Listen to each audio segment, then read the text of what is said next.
Assalamualaikum warahmatullahi wabarakatuh. Nama saya Nur Isha Zalia binti Zahari, nombor metrik 076874. Saya ingin bentangkan assignment bagi subjek Manti Hadis yang diajar oleh Prof. Madia Dr. Razali bin Musa. Bagi tugas yang kedua, saya telah memilih tajuk Jadal fil Quran, di mana saya telah mengambil surah Ali Imran ayat 59. Berlakunya jadal dalam ayat ini ialah apabila ahli kitab membuat perbandingan antara Nabi Isa dan Nabi Adam. Pengenalan, jadal fil Quran bermaksud gaya perbahasan ataupun dialog yang digunakan Al-Quran untuk menegakkan kebenaran dan menolak kebatilan. Terdapat 4 tujuan jadal fil Quran, iaitu yang pertama, mengajak manusia berfikir. Yang kedua, menjawab hujah musuh-musuh Islam. Yang ketiga, menjelaskan kebenaran.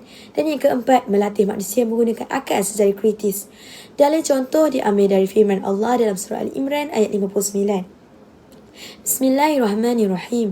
Inna masala Isa indallahi kamasali Adam.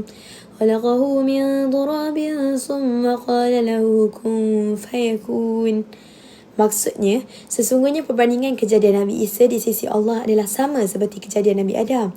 Allah telah menciptakan Adam itu daripada tanah lalu berfirman kepadanya, jadilah engkau maka jadilah ia. Jadi ayat ini digunakan oleh Al-Quran bagi menolak hujah ahli kitab yang mengatakan bahawa kelahiran luar biasa itu bukanlah bukti ketuhanan tetapi bukti kekuasaan Allah itu sendiri.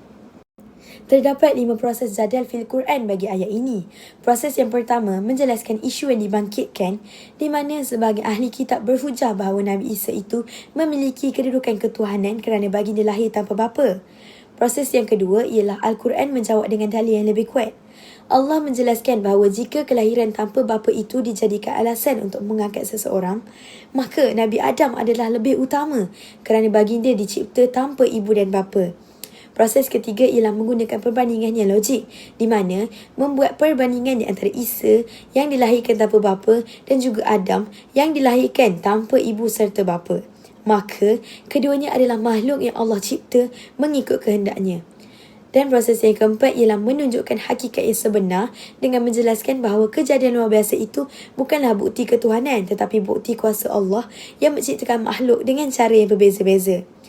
Manakala proses yang terakhir pula ialah menutup hujah pihak lawan dengan membawa contoh Nabi Adam sekaligus menjadikan dakwaan ahli kitab terbatal secara automatis dan menjadikan hujah tersebut menjadi jelas dan tidak boleh disangkal. Kesimpulannya ialah ayat ini menunjukkan cara Al-Quran menjawab dakwaan ahli kitab tentang Nabi Isa.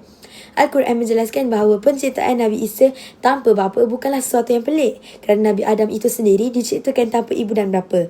Dengan perbandingan ini, Al-Quran menegaskan bahawa keduanya adalah makhluk ciptaan Allah dan kejadian luar biasa itu tidak menjadikan seseorang itu Tuhan.